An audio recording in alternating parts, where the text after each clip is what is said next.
L'affaire dont nous allons parler aujourd'hui a profondément marqué une époque en Argentine. Cette histoire criminelle a inspiré plusieurs films, une série télévisée, de nombreux ouvrages et des centaines de reportages journalistiques. Les protagonistes de cette affaire sont les membres de la famille connue sous le nom de Clan Puccio, ainsi que quelques-uns de leurs complices. Cette organisation criminelle structurée était dirigée par Arquimedes Puccio, patriarche autoritaire et chef de famille. Arquimedes Rafael Puccio est né le 14 septembre 1929 dans la ville de General Pico, située au nord-est de la province de La Pampa, en Argentine. Il était l'aîné d'une fratrie de 6 enfants. Après avoir obtenu un diplôme de comptabilité à la faculté des sciences économiques, il a entamé une carrière diplomatique en tant que vice-consul au ministère des Affaires étrangères. Très jeune, il a ainsi participé à plusieurs missions officielles en Europe. En 1973, il a intégré l'école supérieure d'administration politique. Bien qu'il n'ait quasiment aucune connaissance en matière de sport, il a été nommé vice-ministre des Sports de la municipalité de Buenos Aires. Par ailleurs, Arquimedes a appartenu au bataillon de reconnaissance connu sous le nom de 601, une unité tristement célèbre pour son action pendant la Sale Guerre.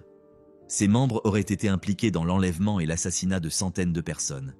Il était également affilié à l'Alliance anticommuniste argentine et engagé dans le mouvement nationaliste.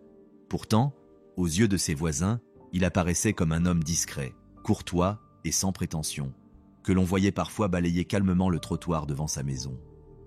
Certains affirmaient même que cette habitude relevait d'une forme d'obsession, ou peut-être d'un rituel visant à vérifier que rien n'échappait à son contrôle et que personne ne l'observait. Arquimedes a épousé Epifania Angeles Calvo, professeur de comptabilité et de mathématiques, né à Buenos Aires, le 5 octobre 1957. En 1958, leur premier enfant, Alejandro, vint au monde. 2 ans plus tard naquit Silvia, suivie 1 an après par Daniel. En 1963, ce fut Guillermo qui rejoignit la fratrie. 7 ans plus tard, la benjamine, Adriana, vint compléter la famille. Durant cette période, le couple fit l'acquisition d'une maison à 2 étages dans la banlieue aisée de San Isidro, près de Buenos Aires. Le rez-de-chaussée abritait un magasin familial spécialisé dans la vente d'équipements pour la pêche et les sports nautiques. La famille possédait également un petit bar situé dans un bâtiment voisin où le patriarche se réunissait régulièrement avec ses complices pour planifier les enlèvements à venir. Ces rencontres avaient l'apparence de discussions anodines entre amis, autour de la politique nationale ou des résultats du dernier match de football. En réalité, elles servaient à mettre au point diverses opérations criminelles. Le bras droit d'Arquimedes était son fils aîné, Alejandro, joueur de rugby professionnel, relativement connu pour avoir évolué au sein du club local Atlético San Isidro. Il convient de préciser que l'autre fils d'Arquimedes, Guillermo, ne participait pas aux activités criminelles de la famille, puisqu'il avait émigré en Australie quelque temps avant les faits rapportés. Les principales actions liées à cette affaire se sont déroulées peu après la fin de la guerre dite des Malouines, qui s'est achevée en juin 1982. À cette époque, la situation en Argentine était particulièrement tendue et instable. Pour diverses raisons, Arquimedes s'est retrouvé au chômage, ce qui l'a conduit à s'interroger sur les moyens de subvenir aux besoins de sa famille. C'est dans ce contexte qu'il a pris la décision de se lancer dans une entreprise criminelle, l'enlèvement de personnes fortunées en vue d'obtenir une rançon. Après avoir obtenu le soutien de sa famille, il a repris contact avec d'anciennes connaissances et leur a présenté les grandes lignes de son projet. Le premier associé d'Arquimedes fut Rodolfo Franco, un colonel à la retraite âgé de 76 ans, mis hors service en 1955 après avoir participé à un coup d'État militaire. À la suite de sa démission, il prit la fuite pour échapper à la justice argentine, d'abord en Uruguay, puis au Brésil, avant de revenir au pays quelques années plus tard. Rodolfo s'avéra être un élément précieux au sein du clan Puccio, dans la mesure où il disposait encore d'un accès direct aux armes et entretenait des liens étroits avec certaines branches des forces de l'ordre. Le deuxième complice était Fernandez Laborda, 42 ans, ancien agent des services de renseignement nationaux, militant du mouvement Nouvelle Argentine et de la résistance péroniste. Le péronisme constitue une idéologie politique singulière, directement associée aux principes et aux politiques du président Juan Perón. Enfin, le troisième associé se nommait Roberto Diaz, 44 ans, mécanicien de formation, promu superviseur de la maintenance dans une concession automobile de la ville. Roberto collaborait volontiers avec des chefs de gangs locaux, lesquels incendièrent volontairement des véhicules afin de percevoir des indemnités d'assurance.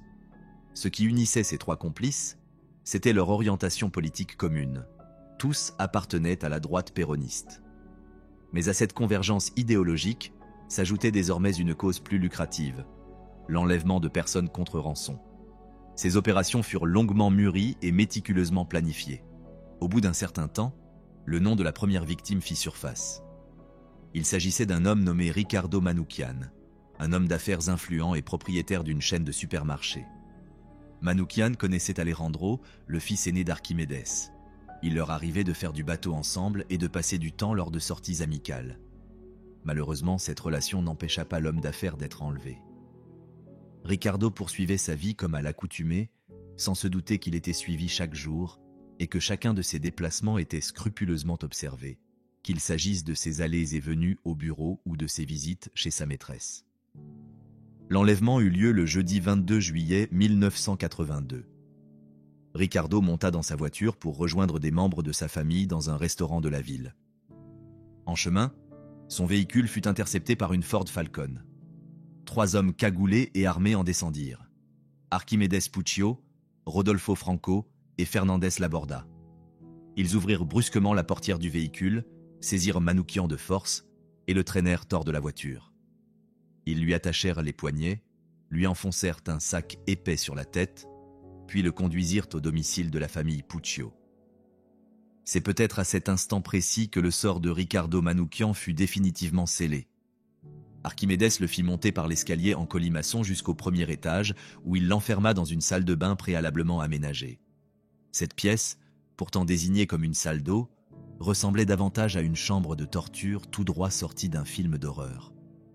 Les murs étaient entièrement tapissés de journaux, tandis que le sol et le plafond étaient recouverts de bâches en polyéthylène. C'est dans cette pièce sinistre que Ricardo Manouchian passa les 11 jours suivants. Le lendemain, Archimédès contacta la famille de Ricardo depuis une cabine téléphonique et entama les négociations. Pendant ce temps, l'otage était surveillé par Alejandro, le fils aîné d'Archimédès, qui connaissait personnellement Ricardo. La famille de la victime exigea une preuve de vie. Archimédès contraignit alors Manouchian à rédiger une lettre à ses proches. Dans ce message, Ricardo leur demandait de suivre scrupuleusement les instructions des ravisseurs et de ne rien signaler à la police. Il affirmait qu'il allait bien, qu'il recevait de l'eau et qu'on le nourrissait de riz et de poulet. Archimédès déposa cette lettre dans les toilettes d'un bar.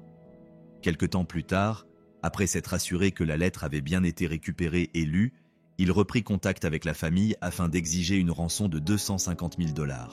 Il communiqua également les adresses où seraient laissées les instructions relatives à l'échange. Ces instructions étaient inscrites sur de petits morceaux de papier, dissimulés à l'intérieur de canettes de bière vides, elles-mêmes déposées dans des boîtes aux lettres. Celles-ci avaient été réparties à des emplacements soigneusement choisis dans toute la ville.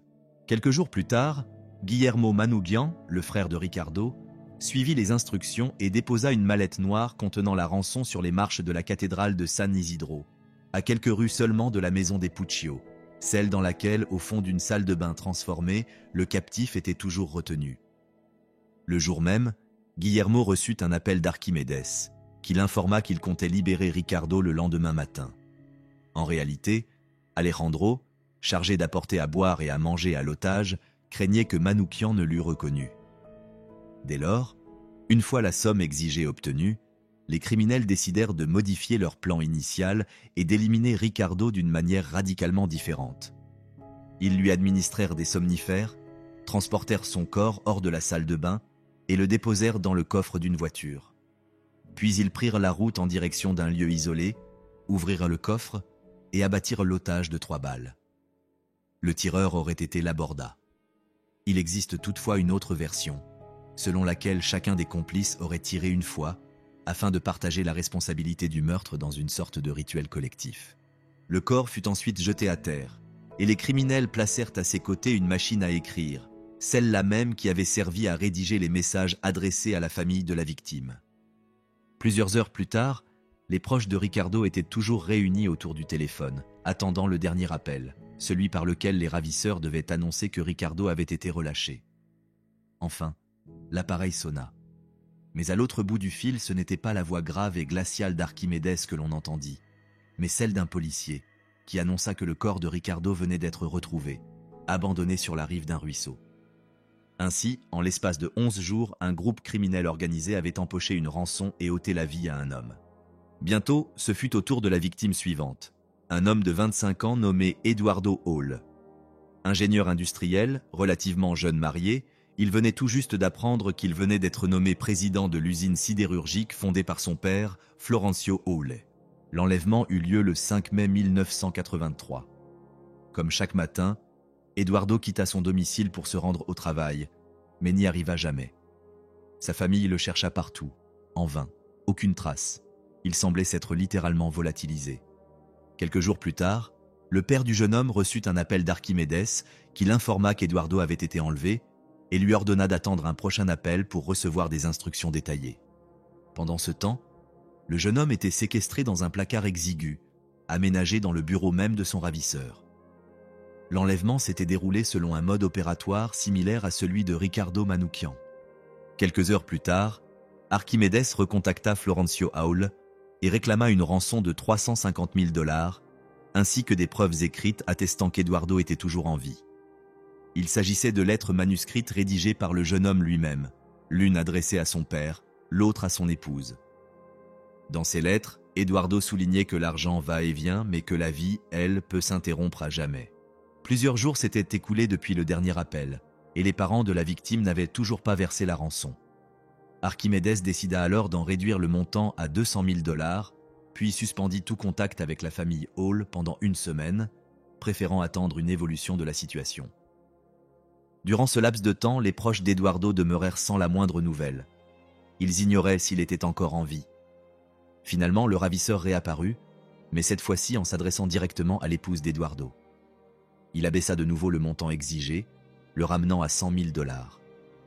Il convient de souligner que la conversation entre Archimédès et Madame Hall tourna mal dès les premières minutes. La jeune femme insultait son interlocuteur à chaque phrase. Elle déclara qu'elle ne connaîtrait pas la paix tant qu'il ne serait pas derrière les barreaux et proféra de nombreuses autres menaces. Loin d'être intimidé, Archimédès se montra intrigué par cette attitude. Il eut le sentiment qu'elle le défiait ouvertement. Dès lors, il commença à la harceler par téléphone, l'appelant jusqu'à 6 fois par jour, parfois au cœur de la nuit, parfois dès l'aube. Plus troublant encore, lors de certains appels, il décrivait avec précision les vêtements que portait la jeune femme, ainsi que la pièce dans laquelle elle se trouvait. Cela laissait entendre qu'Archimédès surveillait lui-même le domicile de sa victime ou qu'il avait chargé l'un de ses complices de le faire. Finalement, 2 semaines après l'enlèvement, la famille du jeune homme s'acquitta de la rançon. En vain. Eduardo était déjà mort. Tout s'était déroulé exactement comme dans le cas de Ricardo. Les proches de la victime l'attendirent pendant des heures, mais il ne revint jamais. À ce jour, on ignore encore à quel moment les ravisseurs ont pris la décision de le tuer. On suppose toutefois que l'exécution aurait eu lieu le 4e jour de sa séquestration. Ce que l'on sait avec certitude, c'est qu'ils l'ont conduite en voiture jusqu'à un champ, où un maçon engagé par Archimédès avait creusé un puits, celui qui allait devenir la tombe d'Eduardo Hall. À la suite de cette affaire, des tensions commencèrent à apparaître au sein du groupe criminel. Les relations entre les membres se dégradèrent progressivement, principalement parce qu'Archimédès s'octroyait une part bien plus importante de la rançon, persuadé qu'il accomplissait l'essentiel du travail. Malgré ce déséquilibre flagrant, aucun des complices n'osa véritablement remettre en cause son autorité. En juin 1984, le clan Puccio prit pour cible une nouvelle victime. Un jeune homme d'affaires nommé Emilio Naum, marié à Alicia Betty, avec qui il avait 2 filles. Selon le nouveau plan, les ravisseurs devaient intercepter le véhicule d'Emilio, le contraindre à en sortir, puis le forcer à monter dans le coffre. Ensuite, comme lors des enlèvements précédents, ils prévoyèrent de le conduire jusqu'au domicile d'Archimédès pour entamer les négociations. Mais rien ne se passa comme prévu. Le matin de l'enlèvement, Archimédès tenta de bloquer la route d'Emilio avec sa propre voiture. Le jeune homme, visiblement méfiant, comprit qu'un danger le menaçait. La tentative échoua. Un moment de panique s'ensuivit et la situation dégénéra rapidement. Pris de court, les ravisseurs abattirent Emilio sur place avant de prendre la fuite. Avant de quitter les lieux, ils essuyèrent soigneusement le véhicule de la victime afin d'effacer toute empreinte digitale. L'échec de cette opération ébranla profondément les membres du groupe. Pourtant, l'enquête policière n'aboutit jamais. Bien que le crime se fût déroulé en pleine rue, aucun témoin ne put être identifié. Les autorités formulèrent alors les hypothèses les plus hasardeuses. Certains avancèrent qu'Emilio était proxénète ou qu'il transportait des substances illicites. D'autres parlèrent d'un règlement de compte. Une des pistes les plus absurdes évoqua même un meurtre commis par son épouse. Mais Alicia, la veuve d'Emilio, refusa de rester passive. Elle lança sa propre enquête et retrouva rapidement un témoin oculaire capable de décrire la scène en détail, y compris les vêtements portés par les agresseurs. Selon lui, l'un d'eux portait un costume gris mal repassé. Cet homme n'était autre qu'Archimédès. Quelque temps plus tard, la veuve d'Emilio reçut un appel menaçant du chef du clan criminel. Celui-ci l'informa que son défunt mari lui devait une importante somme d'argent qui, avec les intérêts, s'élevait à 350 000 $. Il ajouta que, si elle refusait de payer, il n'hésiterait pas à s'en prendre à ses filles. Le ravisseur ne voulait pas renoncer à l'argent, estimant avoir consacré beaucoup de temps à l'organisation de l'enlèvement et à la surveillance de sa cible. Effrayée, Alicia choisit une autre voie. Elle contacta un juge qu'elle connaissait, lequel la mit en relation avec 2 agents de la section extorsion et fraude de la police fédérale argentine. Suivant les instructions des autorités, elle se rendit au lieu indiqué par le maître chanteur, accompagné des policiers, avec sur elle une somme d'argent destinée à servir de leurre. Mais Archimédès ne se présenta pas. Il est probable que l'un des policiers corrompus l'ait averti du piège tendu. Alicia n'eut alors d'autre choix que de quitter le pays. Le lendemain, elle s'envola pour Rio de Janeiro avec ses 2 filles. Délibérément, elle ne parla de son départ à presque personne. Durant son absence, c'est sa femme de ménage qui veillait sur la maison. Selon cette dernière, le jour même du départ d'Alicia et des enfants, le téléphone sonna. Lorsqu'elle décrocha, elle entendit à l'autre bout du fil de la musique brésilienne. La prochaine victime du clan Puccio devait être Nélida Bolini, une femme de 58 ans, propriétaire de plusieurs des plus grands concessionnaires automobiles et entreprises de pompes funèbres d'Argentine. Outre les motivations financières, les membres du clan criminel nourrissaient d'autres raisons de vouloir la faire disparaître. Archimédès et ses complices soupçonnaient Nélida, ainsi que ses enfants, d'entretenir des relations commerciales avec leur ennemi idéologique, un certain Eduardo Macera. Officier de haut rang et homme d'État influent, Macera faisait partie de la junte militaire qui dirigeait alors l'Argentine. Le 23 juillet 1985, les ravisseurs interceptèrent Nélida dans la rue, lui couvrirent à la tête d'un sac, la forcèrent à monter dans une camionnette et la conduisirent directement à la maison des horreurs. Elle fut la première détenue à être enfermée dans une cellule récemment aménagée au sous-sol de la maison familiale des Puccio. Comme dans la salle de bain où avait été retenu Ricardo Manoukian, les murs étaient recouverts de journaux. Le sous-sol ne contenait qu'un lit de camp, un ventilateur et une botte de paille. Les ravisseurs souhaitèrent faire croire à Nélida qu'elle se trouvait dans un village éloigné de la ville. La cave dans laquelle elle était enfermée n'était accessible que par la cour intérieure de la maison. Ce passage était presque toujours dissimulé sous divers objets, tels que des bouteilles de vin et des outils. Le lendemain, Archimédès appela les fils de la femme enlevée et réclama une rançon de 500 000 $. Ceux-ci contactèrent immédiatement la police. Les forces de l'ordre mirent rapidement en place un dispositif de traçage des appels et commencèrent à surveiller la ligne téléphonique. Pendant ce temps, les jours passaient. Nélida, affamée, était toujours retenue dans la même pièce humide et sombre. Un jour, l'un de ses ravisseurs lui demanda si elle aimait le riz et le poulet.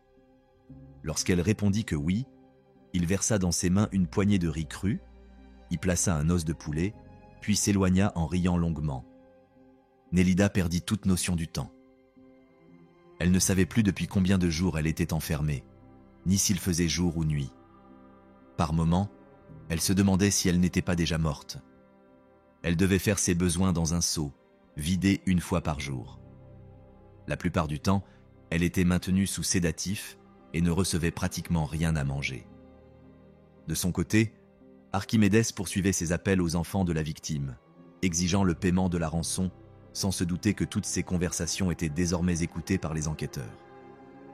C'est ainsi que la police découvrit que la majorité des appels provenaient de téléphones situés dans un seul et même quartier. 32 jours plus tard, les proches de la victime et les ravisseurs parvinrent finalement à un accord sur le montant de la rançon, ainsi que sur la date et le lieu de la remise. Le 23 août 1985, Archimédès, accompagné de ses complices, se rendit à l'endroit convenu pour récupérer l'argent. À peine sortis de leur véhicule et après avoir fait quelques pas, les malfaiteurs furent encerclés par des policiers armés qui leur ordonnèrent de se coucher au sol. Allongé, tenu en joue, Archimédès tenta d'improviser. Il se mit à crier que sa maison était remplie de dynamite, que toute intrusion provoquerait une explosion et que tout sauterait. Mais ces menaces arrivèrent trop tard. Presque au même moment, un groupe de 45 agents de police pénétrait déjà dans la maison. Tandis qu'ils fouillaient les lieux, le reste du groupe fut arrêté un à un, y compris Alejandro, qui se trouvait chez sa petite amie, en train de regarder un film. La femme enlevée fut retrouvée peu après dans une pièce spécialement aménagée au sous-sol. Lors de la perquisition menée dans la propriété des Puccio, les voisins se rassemblèrent autour de la maison. Beaucoup avaient du mal à croire que des crimes aussi brutaux et atroces avaient pu être perpétrés dans la demeure d'une famille aisée de San Isidro. Quelques heures plus tard, au cours de l'inspection du bureau du chef de famille, la police découvrit 2 mitrailleuses, une carabine équipée d'une lunette de visée, plusieurs radios, 4 masques, un ouvrage intitulé « Le manuel du kidnappeur », ainsi qu'un carnet contenant les noms de futures victimes.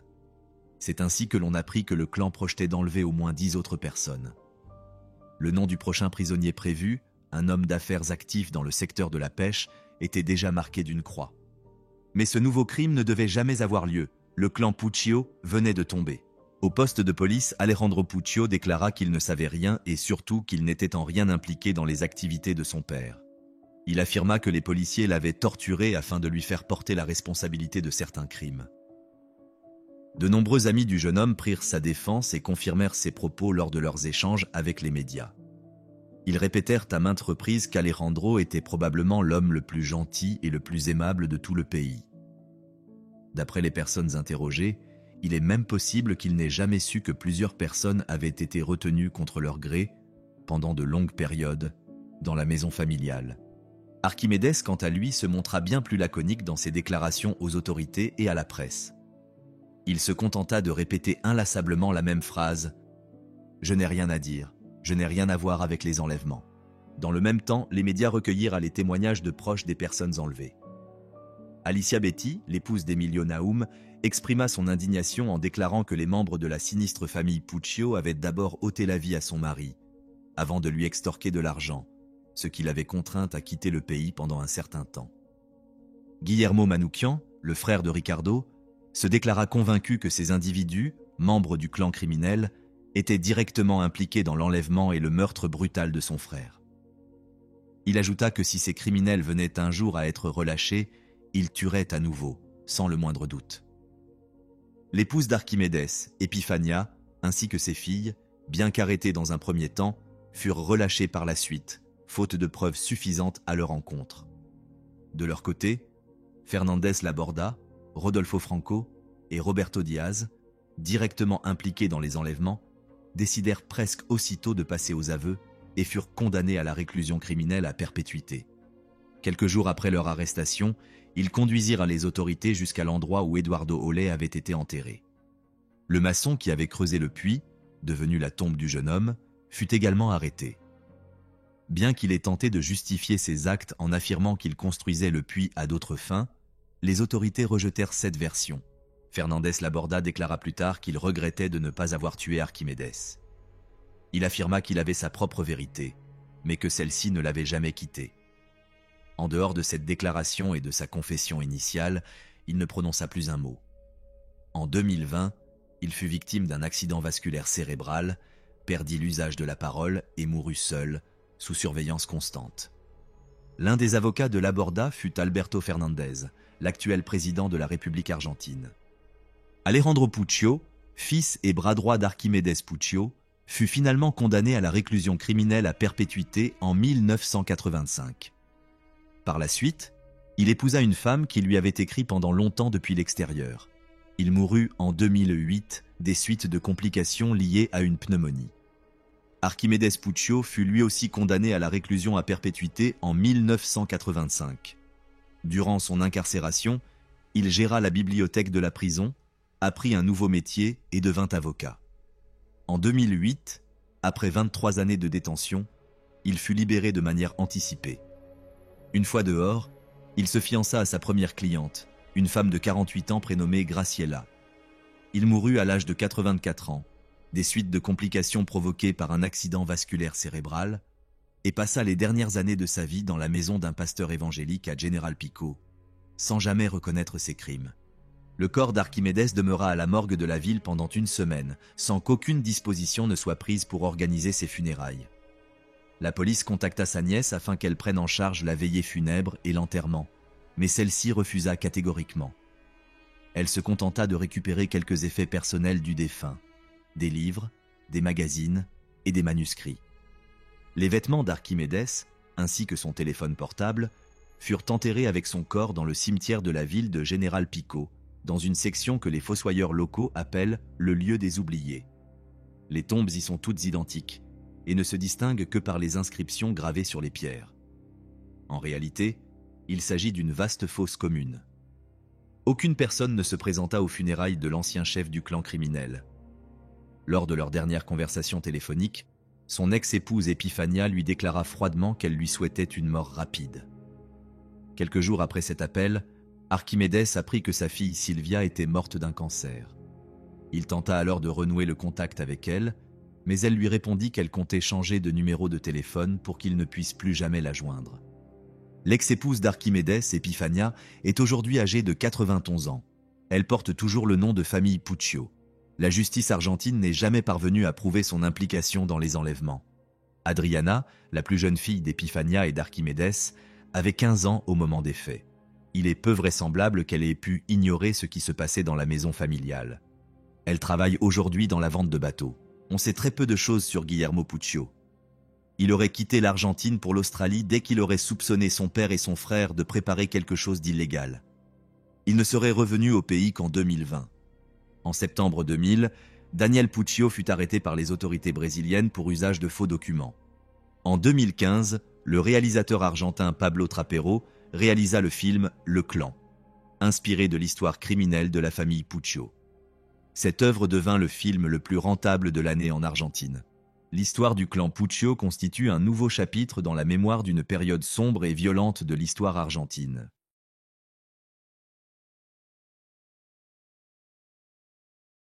Avoir de l'influence, devenir célèbre, parcourir le monde, recevoir une éducation de qualité, rencontrer des personnes inspirantes, autant de rêves partagés par de nombreux jeunes ayant grandi à l'ère des réseaux sociaux et des technologies modernes. Daniela Patinho Ginestrosa incarnait parfaitement cette génération. Elle possédait de l'ambition, de l'intelligence et une volonté profonde de saisir toutes les opportunités pour s'épanouir. Pourtant, ce rêve ne s'est jamais réalisé. Daniela est née en 1997, le même jour que sa sœur jumelle, Sarah. Leur mère, Marta Inestrosa, et leur père, Elkin Patinho, vivaient dans la municipalité de Belo, située dans le département d'Antioquia, en Colombie. Les parents de Daniela ont travaillé sans relâche pour financer ses études universitaires en communication sociale et en journalisme. Martha occupait un poste de réceptionniste dans un petit hôtel, tandis qu'Elkin était assistant comptable dans une entreprise appelée Éducation sans frontières. À un certain moment, Elkin a perdu son emploi. Conscient de la situation, il a eu une conversation sérieuse avec Daniela et lui a expliqué que sa femme et lui ne pourraient plus assumer ses frais de scolarité. Daniela, qui avait toujours rêvé de devenir écrivaine, blogueuse, actrice ou journaliste, souhaitait également découvrir le monde. C'est sans doute pour cette raison qu'elle a décidé de chercher du travail à l'étranger, hors de son pays natal, la Colombie, afin de réunir suffisamment d'argent pour rentrer chez elle et terminer ses études universitaires. Ainsi, au début du mois de juillet 2018, elle a fait ses valises et, malgré sa méconnaissance de l'hébreu et d'autres aspects tout aussi essentiels, elle a entrepris un voyage en Israël. Selon certaines sources, ce voyage aurait été en partie financé par une amie. Du moins, c'est ce qu'elle a affirmé à ses parents avant de partir. Pendant 9 mois, Daniela a vécu dans la ville de Givatayim, située dans le district de Tel Aviv, au cœur de l'agglomération de Gush Dan.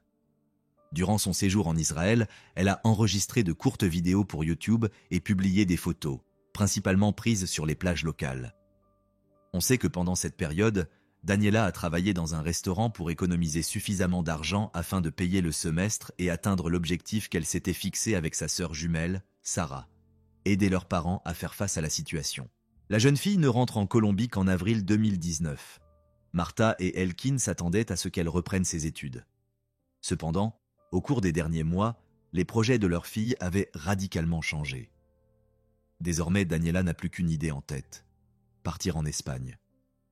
Ses parents n'étaient évidemment pas favorables à cette idée, d'autant plus qu'ils désapprouvaient le fait qu'elle ne poursuive pas ses études. Malgré leur réticence, ils ont fini par céder, estimant que l'expérience de Daniela en Israël avait été positive. Toutefois, à l'approche de la date de départ, ils commencent à s'inquiéter du manque d'informations concernant le voyage. Daniela a alors 22 ans, mais ses parents restent préoccupés par sa sécurité. De surcroît, le fait de ne pas connaître la personne qui l'a invitée en Europe leur inspire une vive appréhension. Pourtant, la jeune fille les rassure autant qu'elle le peut, répétant qu'ils n'ont aucune raison de s'inquiéter. Le jeudi 15 août 2019, la veille de son départ, Martha et Daniela se promènent dans le centre de Medellín et font quelques achats. Tout semble se dérouler normalement, mais certaines choses préoccupent les deux femmes. D'abord, elles s'interrogent sur la décision de repartir si rapidement, prise de façon apparemment impulsive. Ensuite, le comportement de Daniela les inquiète. Elle n'a jamais communiqué les informations relatives à son vol et a refusé d'être accompagnée à l'aéroport. À la veille du départ, les zones d'ombre demeurent. Aucun détail précis concernant le vol, aucune information sur la personne censée accueillir Daniela à l'aéroport, ni sur l'heure à laquelle elle prévoit de rentrer chez elle. De plus, la jeune fille a dit à son père qu'elle préférait prendre un taxi afin qu'il n'ait pas à rentrer tard le soir. Elkin a insisté pour obtenir le numéro de vol afin de l'aider à s'enregistrer, mais Daniela a refusé, affirmant que son ami s'en était déjà occupé. Toutes ces incohérences trottent dans l'esprit des parents. Un pressentiment leur murmure que quelque chose cloche, mais ils sont loin d'imaginer le drame qui s'apprête à se jouer. Quelques heures plus tard, Daniela envoie des photos prises à l'aéroport. On la voit dîner seule. Selon certaines sources, son vol était prévu pour 19 heures, mais il a été légèrement retardé. Après le départ supposé, Martha et Elkin se couchent, mais leur sommeil est interrompu à l'aube par un message vidéo de Daniela, reçu sur leur téléphone portable. Comme le vol vers l'Espagne devait durer au moins 9h30, ils comprennent immédiatement que quelque chose ne va pas. Inquiets, ils demandent à leur fille où elle se trouve. Daniela leur répond qu'à la dernière minute, son amie lui a annoncé que leur plan avait changé et qu'elle devait désormais se rendre au Guatemala. C'est à ce moment-là que leur cauchemar commence. Le premier jour de son voyage, Daniela cesse de communiquer avec ses parents. Peu de temps après, elle leur envoie une autre vidéo. Elle semble heureuse. Mais cette apparente sérénité est de courte durée. 2 jours seulement après son arrivée dans le pays, une série d'événements inquiétants commence, menaçant la vie de toute sa famille. Un nouveau message de Daniela brise toutes les illusions. Elle révèle que le prétendu emploi n'était qu'une escroquerie et qu'elle est tombée entre les mains d'un réseau de traite des personnes. À ce moment-là, ses ravisseurs exigent 1 million de pesos colombiens, soit 251 $, en paiement des frais de vol. S'ils n'obtiennent pas l'argent, ils menacent de la tuer. Terrifiée, Daniela supplie ses parents de contacter la police. Mais ceux-ci lui expliquent qu'il est peu probable qu'ils puissent faire quoi que ce soit de réellement efficace depuis la Colombie pour la tirer de là. Martha et Elkin décident néanmoins d'emprunter la somme nécessaire auprès de leurs proches afin de libérer leur fille des griffes des criminels. Les messages de Daniela affluent sans relâche. Elle insiste sur le fait qu'elle ne pourra s'échapper que si ses parents envoient immédiatement l'argent. Pire encore, elle affirme que non seulement sa vie est en danger, mais que la leur l'est aussi. D'après elle, elle est détenue par des individus extrêmement dangereux, capables de s'en prendre à tous ceux qu'elle aime, où qu'ils se trouvent dans le monde. Désespérée par le manque d'argent, Daniela envoie à ses parents sa localisation. Elle leur dit que, si elle est tuée, ils devront prendre l'avion pour venir récupérer son corps. À un certain moment, Elkin parvient à réunir la somme nécessaire et l'envoie. Peu après, il reçoit un autre message de sa fille. Elle affirme avoir réussi à échapper à ses ravisseurs. Pourtant, Daniela ne fournit aucun détail sur la manière dont elle a quitté le Guatemala, un pays où le nombre de victimes de réseaux criminels impliqués dans la traite des personnes a augmenté de 30% ces dernières années. Selon le Bureau du médiateur des droits de l'homme du Guatemala, environ 600 cas d'enlèvement ont été signalés l'année dernière. Cependant, certaines estimations suggèrent que le nombre réel de victimes pourrait être bien plus élevé, car toutes ne survivent pas ou ne parviennent pas à demander de l'aide à la police. Mais revenons à l'histoire de Daniela. Les heures qui suivent restent entourées de mystères. Soudainement, elle réapparaît comme par miracle à Playa del Carmen, une station balnéaire située dans la péninsule du Yucatan, au Mexique. Pourtant, personne ne sait comment elle a réussi à parcourir une telle distance. Aucune réponse n'a été apportée aux questions essentielles. Quelqu'un l'a-t-il aidée? Était-elle recherchée? Comment a-t-elle obtenu l'argent pour traverser la frontière? Daniela n'a jamais répondu à ces questions et, jour après jour, son comportement devient de plus en plus énigmatique et fuyant. Au début du mois de septembre 2019, Daniela annonce à sa famille qu'elle a retrouvé un ami qu'elle avait connu en Israël. Elle explique que, grâce à cette personne, elle a pu s'installer dans un hôtel où elle prévoyait de rester jusqu'à ce qu'elle trouve un emploi et économise suffisamment d'argent pour rentrer en Colombie. Pendant son séjour au Mexique, Daniela reste en contact quotidien avec ses parents, les rassurant constamment sur son état.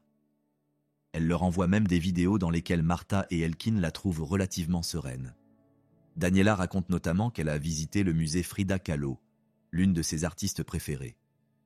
Mais ce calme est de courte durée. Soudainement, la jeune fille cesse tout contact, et ses parents ressentent à nouveau ce pressentiment oppressant. Quelque chose est arrivé à Daniela. Leur crainte se confirme le 13 septembre 2019, lorsque Martha reçoit un appel en provenance du Mexique. À l'autre bout du fil, une voix masculine se présente comme un ami proche de Daniela. Il affirme que la jeune fille a quitté sa chambre d'hôtel il y a 3 jours et n'y est jamais revenue. Il est établi que Daniela n'avait pas l'intention de partir en voyage. De plus, elle a laissé tous ses documents à l'hôtel. Ces éléments laissent craindre qu'il lui soit arrivé quelque chose de grave. Désespérés, les parents de Daniela sollicitent l'aide des autorités colombiennes. Depuis, ils ont perdu toute tranquillité, et presque toutes les portes auxquelles ils ont frappé pour obtenir de l'aide sont restées closes. Ils contactent d'abord le ministère public de Medellín et le bureau du médiateur, mais on leur répond simplement que l'affaire ne relève pas de leurs compétences. Martha commence alors à chercher désespérément sa fille sur les réseaux sociaux. Elle est si persistante que ses messages concernant la disparition de Daniela deviennent viraux. Finalement, la recherche aboutit. Un soir, un message glaçant apparaît sur le profil de Martha. Elle reçoit une photo du bras de Daniela, sur lequel est tatoué le mot « innommable ».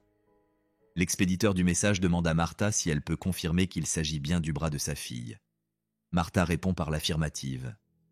À partir de ce moment, elle sombre dans l'hystérie. En scrutant la photo de plus près, elle reconnaît la carnation de Daniela et comprend instantanément que sa fille est morte. Le rapport de police indique que le corps de la jeune fille a été retrouvé sur l'un des boulevards les moins fréquentés de Playa del Carmen. La macabre découverte a été signalée par des passants. Au début, les policiers municipaux ont cru qu'il s'agissait d'un homme déguisé en femme. Mais l'autopsie a confirmé qu'il s'agissait bel et bien d'une jeune fille. Compte tenu des éléments retrouvés sur les lieux du crime présumé, la police conclut que la jeune fille a été tuée ailleurs et que son corps, enveloppé dans un drap, a été abandonné sur le boulevard. Lors du transfert du corps de Daniela au service de médecine légale, il est constaté que sa mort a été causée par une blessure par balle. Peu après le début de l'enquête, les autorités mexicaines annoncent l'arrestation d'un suspect. Il s'agit d'un homme connu sous le surnom de El Pantera, présenté comme le chef d'un groupe criminel et également comme l'assassin présumé de Daniela. L'arrestation est effectuée par les autorités de Cancún.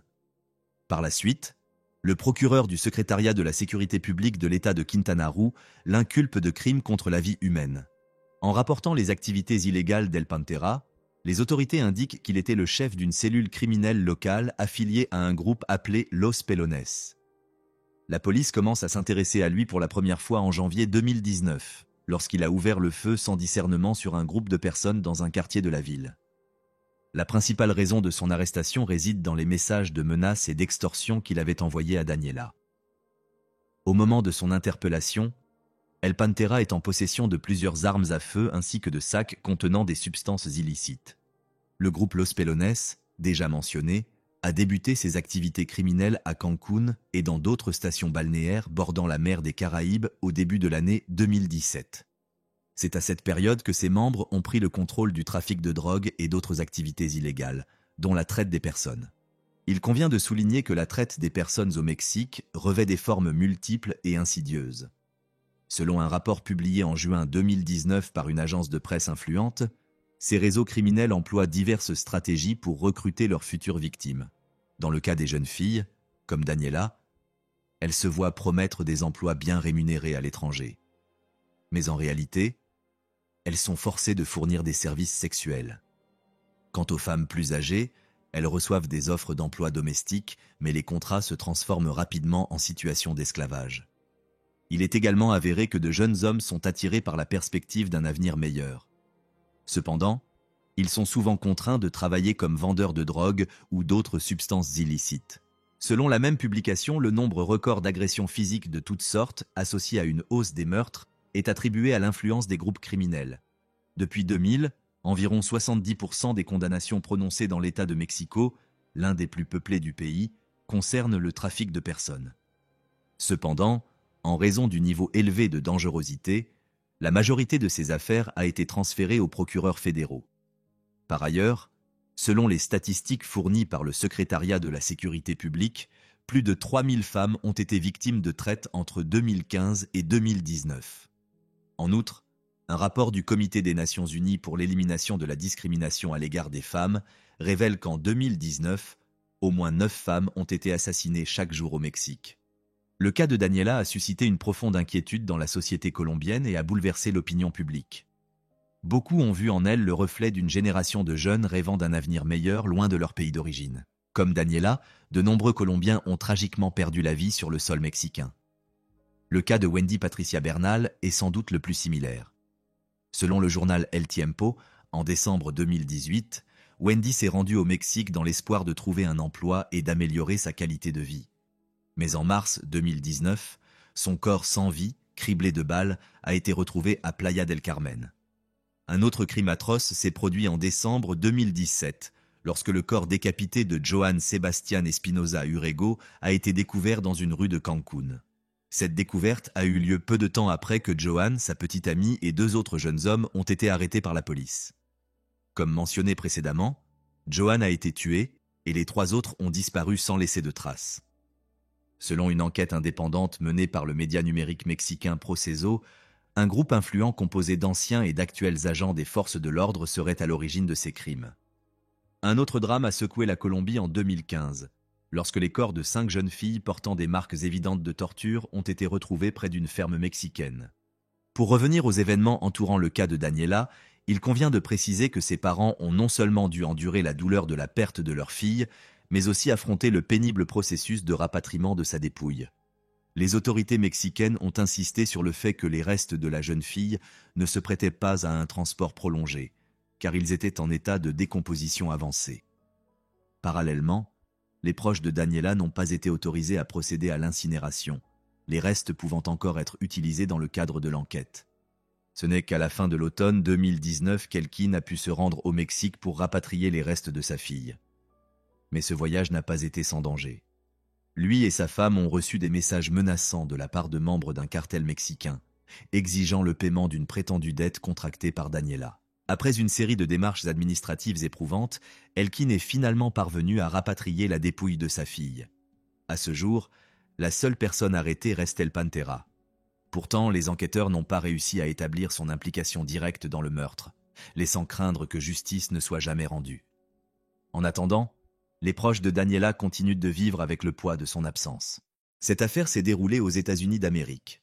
Ada Cuadros Fernandez est née le 13 septembre 1977 dans la grande ville côtière de Chimbote, située dans le département d'Ancash, au Pérou.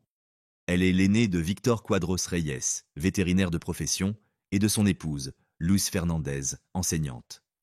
Dès son plus jeune âge, Ada s'est distinguée par son sérieux et ses excellents résultats scolaires, devenant un véritable modèle pour son entourage. Elle a maintes fois démontré l'étendue de ses connaissances et remporté les Olympiades de son établissement. Comme elle l'a raconté bien des années plus tard, elle aimait, durant son enfance, passer du temps avec ses jeunes sœurs à la ferme de ses grands-parents, en contact étroit avec la nature et les animaux. Cette période, empreinte de liberté et de joie simple, fut sans doute la plus insouciante de sa vie. Bien que la famille d'Ada ne fût pas considérée comme pauvre selon les critères locaux, les ressources financières restaient limitées et l'argent manquait souvent. C'est pourquoi, À l'adolescence, la jeune fille chercha divers moyens de soutenir ses parents. Avec l'une de ses sœurs et une amie, elle forma un petit groupe qui gagnait un peu d'argent en divertissant les enfants lors de différents événements. Après avoir obtenu son diplôme de fin d'études secondaires avec mention, Ada intégra l'université pour y suivre des études de droit. Cependant, à son grand regret, elle fut contrainte d'interrompre sa formation, faute de moyens financiers, et dut renoncer à son rêve de poursuivre un enseignement supérieur. Malgré les difficultés, la jeune fille nourrissait une profonde volonté de changer de vie, de réussir et de venir en aide à sa famille. Animée par cet espoir, elle décida de tenter sa chance en postulant à la loterie annuelle organisée par les autorités des États-Unis d'Amérique, permettant à un certain nombre de candidats d'obtenir un visa par tirage au sort. Comme de nombreux jeunes péruviens, et plus largement, beaucoup de jeunes originaires d'Amérique latine, Ada voyait les États-Unis comme une terre d'opportunités, un pays où elle pourrait améliorer ses conditions de vie. Résolue à partir, elle aspirait à trouver un emploi stable, un revenu digne et un avenir meilleur pour elle-même et pour ses proches. Ses parents, ainsi que ses frères et sœurs, partagèrent sa joie et son enthousiasme. Ils vendirent certains de leurs biens et firent tout leur possible pour réunir les fonds nécessaires à son départ. La destination d'Ada était l'État du Texas, où plusieurs membres de sa famille s'étaient déjà installés depuis longtemps. C'est chez eux qu'elle allait être hébergée à son arrivée, pour la première fois sur le sol américain.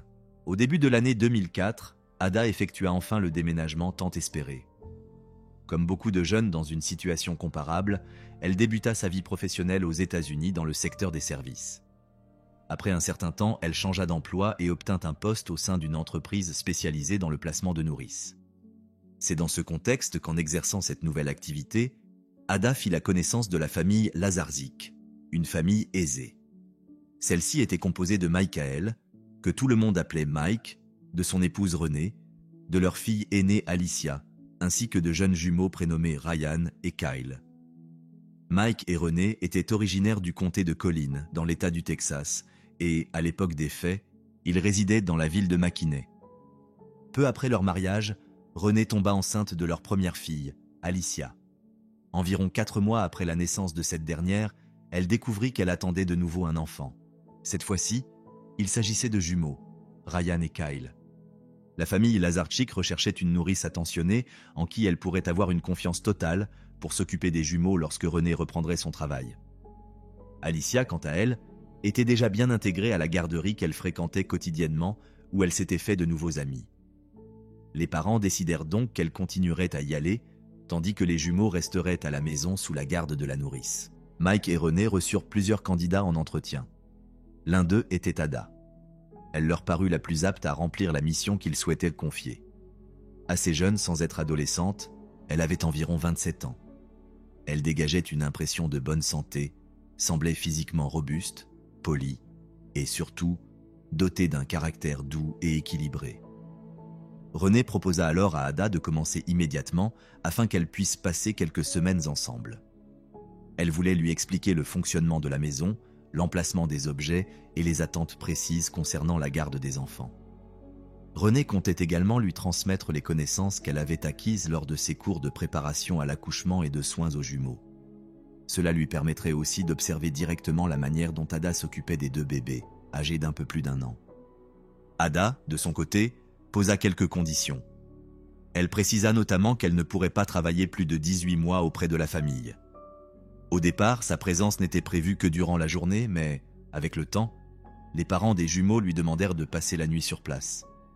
Ada accepta sans hésitation. À partir de ce moment-là, elle ne quittait la maison que le week-end, qu'elle passait chez ses proches. Les jours s'écoulaient sans qu'elle s'en rende compte. Mike et Renée étaient pleinement satisfaits de son travail. Ils avaient appris à l'estimer et lui faisaient confiance comme à un membre de leur propre famille. Des photos d'Ada figuraient même parmi celles affichées dans la maison. Mais avec le temps, les choses commencèrent à changer.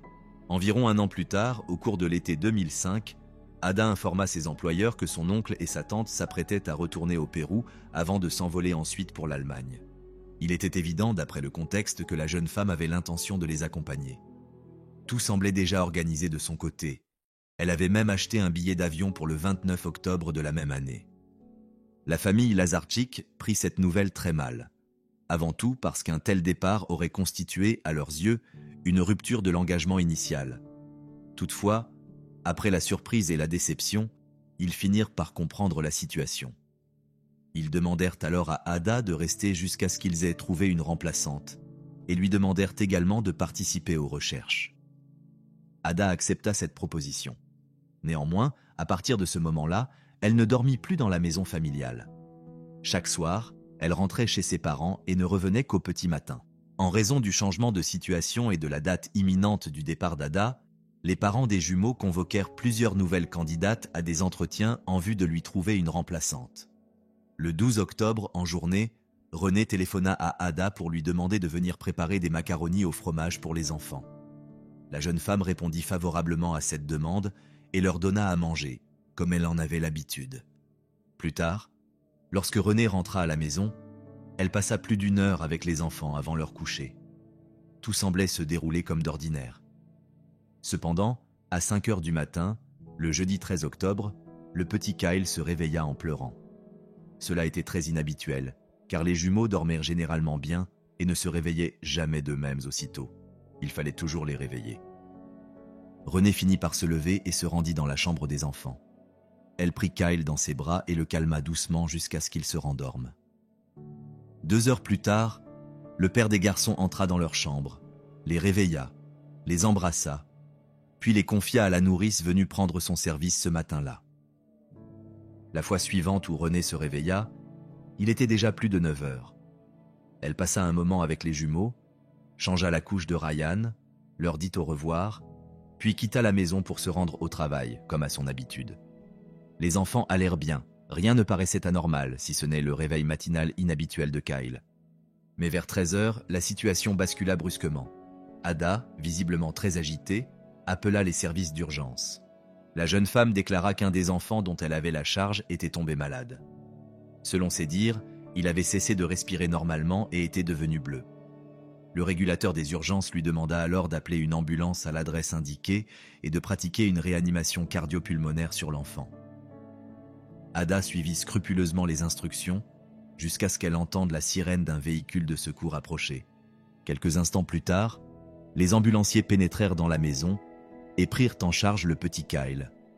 Dans le même temps, les membres de l'équipe médicale tentèrent de recueillir des informations auprès de la nourrice. En larmes, elle expliqua qu'après le déjeuner, elle avait porté Ryan jusqu'à son lit, puis qu'elle était retournée chercher son frère pour le coucher à son tour. Lorsqu'elle revint dans la pièce, Kyle était en train de vomir violemment et avait cessé de respirer. Pendant que les ambulanciers continuaient à prendre en charge le bébé, Ada téléphona à René et lui raconta ce qui s'était passé, du mieux qu'elle put. Toutefois, elle présenta à la mère des jumeaux une version légèrement différente des faits. La jeune femme expliqua qu'après avoir fait manger les enfants, elle avait sorti Kyle de sa chaise haute et, comme à son habitude, l'avait laissé au sol dans la salle de jeu avant de se rendre auprès de son frère. Mais lorsqu'elle revint dans la pièce, Kyle était déjà en train de vomir. Toujours selon Ada, elle se précipita alors dans la cuisine pour chercher un récipient afin de recueillir les vomissures. À son retour, le petit garçon était étendu au sol, inerte et glacé. Elle l'aurait aussitôt soulevé, porté jusqu'à l'évier, puis tenté d'appliquer le geste que René lui avait enseigné au cas où l'un des jumeaux cesserait de respirer. Mais cela non plus n'eut d'effet. Pendant ce temps, les ambulanciers, après avoir prodigué les premiers soins au bébé, le transportèrent immédiatement à l'hôpital le plus proche. Lorsque René rentra chez elle, l'ambulance qui emmenait son fils était déjà partie, mais des policiers se trouvaient encore sur place, comme c'est souvent le cas lorsqu'ils accompagnent les services d'urgence dans ce type de situation. René prit alors Ryan dans ses bras et demanda à Ada de les accompagner à l'hôpital. Les policiers les suivirent dans un autre véhicule. En chemin, René appela son mari, qui se trouvait déjà aux urgences. Après un premier examen, les médecins décidèrent de transférer Kyle par hélicoptère, en compagnie de ses parents, vers un hôpital pour enfants situé à Dallas. Avant leur départ, René confia Ryan à Ada et lui demanda de rentrer chez elle. Dans le même temps, elle constata que la jeune femme était en état de grande nervosité et estima qu'elle n'était probablement pas en mesure d'apporter à l'enfant l'attention dont il avait besoin. René appela alors une amie proche et lui demanda de se rendre à leur domicile afin de soutenir Ada. Peu après, Janet, l'amie de René, arriva au domicile des Lazarchik. Ada lui ouvrit la porte et l'invita à entrer. La femme, venue pour lui prêter main forte, demanda à la jeune fille de lui expliquer ce qui s'était passé. Ada lui raconta exactement la même version que celle qu'elle avait donnée un peu plus tôt à la mère de Kyle. Puis, après une brève pause dans son récit, Ada déclara en pleurant qu'elle aimait les jumeaux de tout son cœur et qu'elle ne leur ferait jamais de mal. Janet tenta de la réconforter, car tout, dans l'attitude de la jeune femme, laissait penser qu'elle était profondément bouleversée par les événements. Pendant ce temps, à l'hôpital pour enfants de Dallas, les époux Lazarchik reçurent de très mauvaises nouvelles concernant l'état de santé de leur fils. Le médecin en charge de Kyle expliqua que l'enfant souffrait de blessures particulièrement graves à la tête, ainsi que de lésions au bras et à l'épaule gauche. Un peu plus tard, un neurochirurgien vint à la rencontre des parents, visiblement sous le choc. Le spécialiste leur annonça que le cerveau du petit garçon était soumis à une pression intracrânienne extrême, rendant ses chances de survie extrêmement faibles. Selon lui, l'état de l'enfant était comparable à celui d'une victime d'un grave accident de la route ou d'une chute depuis le 6e étage d'un immeuble. En d'autres termes, tout semblait indiquer que Kyle avait été victime de maltraitance, ou plus précisément, d'un acte de violence physique infligé par un adulte. Les parents de Kyle furent profondément bouleversés par ce qu'ils apprirent. Jamais ils n'auraient imaginé qu'un tel drame fût possible. Leur première pensée fut que la nourrice avait peut-être trébuché en tenant l'enfant dans ses bras, ou qu'elle l'avait accidentellement laissé tomber, puis, submergée par la peur ou la honte, avait choisi de se taire. Cependant, les médecins expliquèrent clairement la nature des blessures subies par Kyle ainsi que la violence avec laquelle elles avaient été infligées. À la lumière de ces éléments, l'hypothèse d'un accident perdit rapidement toute crédibilité. René finit par appeler Janet et lui demanda de faire sortir l'autre jumeau de la maison sans délai, ce qu'elle fit aussitôt. Elle retourna ensuite sur les lieux où se trouvait encore la nourrice. Ada était assise en silence près de la fenêtre et semblait parfaitement calme. Mais quelques instants plus tard, lorsqu'une voiture de police passa devant la maison, la jeune femme perdit tout contrôle. Elle s'effondra au sol en pleurs et se mit à répéter, de manière quasi incohérente, qu'elle n'avait jamais fait de mal à Kyle. La voiture de police se dirigeait effectivement vers le domicile de la famille Lazarchik. Des inspecteurs étaient dépêchés sur place afin d'interroger Ada, la personne ayant contacté les services d'urgence. Elle était également la seule adulte présente dans la maison au moment des faits. En entrant dans les lieux, les agents constatèrent que la jeune femme était très agitée et manifestement en état de détresse émotionnelle. Janet tenta de la réconforter mais sans grand succès. Les enquêteurs attendirent qu'elle retrouve un minimum de calme avant de commencer leur interrogatoire, dans le but de recueillir le plus d'informations possible sur les circonstances de l'incident. Une fois partiellement remise, Ada expliqua qu'elle avait sorti Kyle de sa chaise haute, qu'elle l'avait déposé sur le sol de la salle de jeu, puis qu'elle lui avait donné de légères tapes dans le dos pour l'aider à évacuer ses gaz. L'enfant, selon elle, s'était alors mis à vomir. Toujours d'après ses déclarations, elle serait allée chercher un récipient dans la cuisine afin de recueillir les vomissures, précisant que René n'aimait pas que des taches salissent le sol. Après un bref nettoyage, elle aurait remarqué que Kyle était devenu bleu et qu'il avait commencé à convulser. Elle déclara alors l'avoir immédiatement porté dans le salon, avoir composé le numéro des secours, puis avoir suivi scrupuleusement les instructions données par le régulateur d'urgence. Pendant qu'un agent interrogeait la nourrice, son collègue contacta l'hôpital afin de s'enquérir de l'état de santé du jeune patient. Après avoir reçu une description détaillée des blessures subies par l'enfant, le policier se tourna vers son coéquipier et lui fit remarquer que le récit d'Ada ne permettait en rien d'expliquer des lésions d'une telle gravité.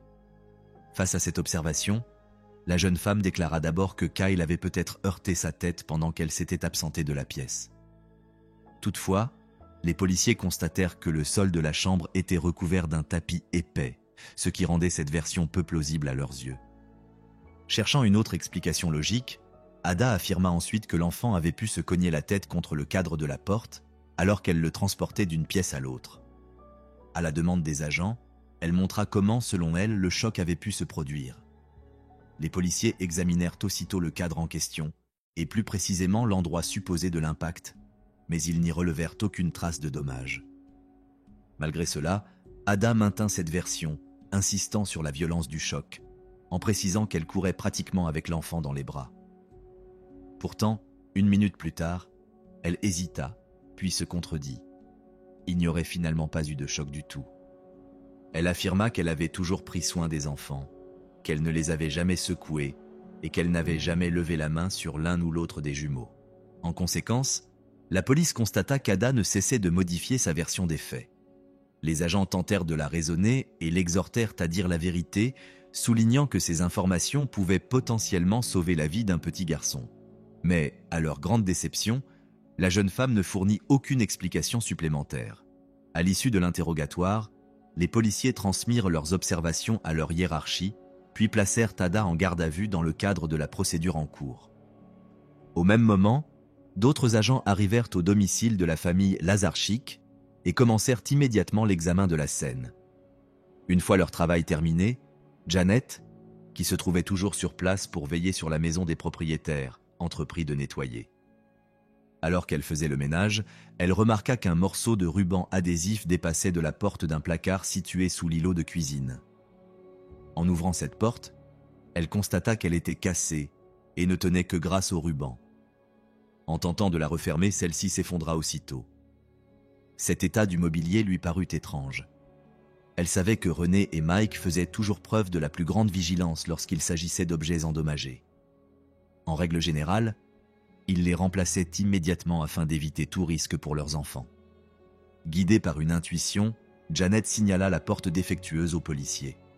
Peu après, ceux-ci examinèrent soigneusement le placard, puis interrogèrent les parents sur son état. René et Mike déclarèrent tous deux qu'à leur dernière utilisation, la porte était intacte et n'avait jamais été réparée à l'aide de rubans adhésifs. À l'approche du vendredi 14 octobre, les derniers espoirs de guérison des parents de Kyle furent définitivement anéantis. Les médecins chargés de son suivi annoncèrent que le jeune garçon était en état de mort cérébrale. Submergés par une douleur indescriptible, les parents prirent alors la décision déchirante d'autoriser l'arrêt des machines qui maintenaient encore leur fils en vie. Peu après, l'enfant s'éteignit. 3 jours plus tard, le 17 octobre, les enquêteurs procédèrent à un nouvel interrogatoire d'Ada, toujours détenue dans un centre de rétention après avoir été mise en examen pour avoir volontairement porté atteinte à l'intégrité physique d'un mineur. Cette fois, la nourrice déclara que la veille de l'incident, elle avait préparé des macaronis au fromage pour les jumeaux, à la demande de René. Selon ses dires, Kyle était assis sur le plan de travail de la cuisine pendant le repas lorsqu'il serait soudainement tombé au sol, se cognant la tête contre le carrelage. Ada affirma avoir alors relevé l'enfant avec précaution pour vérifier s'il était blessé. Selon elle, seule une rougeur au niveau de l'oreille droite avait attiré son attention. Elle expliqua avoir appliqué une compresse froide sur la zone concernée avant de lui administrer un analgésique. Lorsque les enquêteurs demandèrent à la jeune femme pourquoi elle n'avait pas parlé plus tôt de cet incident aux autres policiers, elle répondit qu'elle pensait tout simplement qu'ils ne la croiraient pas. Ada précisa également qu'elle n'en avait rien dit à la mère de l'enfant, car cette dernière souffrait de maux de tête en rentrant du travail. Selon la nourrice, Renée était sujette à des migraines fréquentes et lui demandait régulièrement de tamiser la lumière et de faire en sorte que la maison reste calme. Peu de temps après, Ada comparut devant le tribunal. Le juge ordonna son placement en détention provisoire dans le cadre d'une inculpation pour meurtre aggravé. Le montant de la caution fut fixé à 750 000 $. Ni la jeune femme ni les membres de sa famille ne disposaient des ressources nécessaires pour s'acquitter d'une telle somme. Elle fut donc contrainte de rester en détention jusqu'à la tenue de l'audience finale. Par ailleurs, selon le procureur général, compte tenu des circonstances aggravantes, Ada risquait d'être condamnée à la peine de mort. En complément des éléments déjà exposés, le témoignage de plusieurs experts convoqués dans le cadre de l'enquête, et notamment celui du spécialiste ayant directement pris en charge l'état de santé de Kyle, s'est avéré déterminant. Le docteur Matthew Cox, qui examina l'enfant à l'hôpital pour enfants de Dallas, déclara que le petit garçon était déjà inconscient lorsqu'il fut admis dans son service. Il décrivit ensuite de nombreuses lésions situées sur les côtés droit et gauche de la tête, ainsi que des ecchymoses sur les 2 bras. En outre, il observa 2 petites hémorragies ayant formé des ecchymoses au niveau de la tempe droite, ce qui, selon lui, suggérait que l'enfant avait reçu 3 coups distincts, portés avec des degrés de force différents. Le médecin signala également la présence d'hémorragies cérébrales et rétiniennes, notamment à l'œil droit. Le tissu cérébral était nettement enflé, et la pression intracrânienne atteignait 90 mm de mercure, alors que la norme se situe autour de 20. Sur la base de ces constatations, Le docteur Cox conclut que l'enfant avait été victime d'un traumatisme crânien majeur. L'ensemble des lésions relevées correspondait à des coups violents assénés avec un objet contondant. Selon lui, les blessures décrites étaient compatibles avec des impacts intentionnels provoqués par un objet dur, tel qu'une porte de placard de cuisine brutalement refermée sur la tête de l'enfant. Enfin, l'expert précisa que de telles blessures ne pouvaient en aucun cas être compatibles avec une simple chute d'un plan de travail ou un choc accidentel contre un encadrement de porte. Un autre témoignage essentiel fut apporté par Kerry Quist, expert à l'Institut médico-légal de Dallas. Celui-ci avait préalablement mesuré l'écartement entre les points de fixation de la porte endommagée d'un placard de cuisine et constaté qu'il correspondait précisément à la distance séparant les blessures observées sur le crâne de Kyle. Le même spécialiste analysa également le ruban adhésif ayant servi à réparer de manière improvisée ladite porte. 2 traces d'ADN distinctes y furent relevées. L'une, nettement identifiable, appartenait à Ada. L'autre, beaucoup plus légère, n'a pu être formellement attribuée. Toutefois, les enquêteurs supposèrent qu'elle pourrait provenir de l'enfant. Après ces expertises, Mike, le père de Kyle, fut invité à témoigner à son tour. Il déclara qu'au soir du 12 octobre, son fils était en parfaite santé, et que le matin du 13 octobre, il ne présentait aucune ecchymose ou trace visible de blessure à la tête. L'homme précisa qu'il avait lui-même préparé le petit déjeuner ce jour-là, ouvrant et refermant plusieurs placards pour y prendre ustensiles et aliments. Selon ses dires, toutes les portes, y compris celles qui se révéleraient plus tard endommagées, étaient alors parfaitement fonctionnelles. Il affirma que ce matin-là, toute la famille avait pris le petit déjeuner ensemble et que les enfants semblaient éveillés, dynamiques et en bonne santé. Au regard de l'ensemble des éléments réunis, il apparaît clairement que les événements ayant conduit à la mort de Kyle se sont produits à un moment où aucun autre adulte que la nourrice n'était présent dans la maison. Pendant ce temps, les 12 membres du jury s'étaient retirés de la salle d'audience afin de délibérer sur le verdict de l'affaire. Profitant de cette pause, les parents de Kyle présentèrent des photographies et des vidéos de leur fils défunt.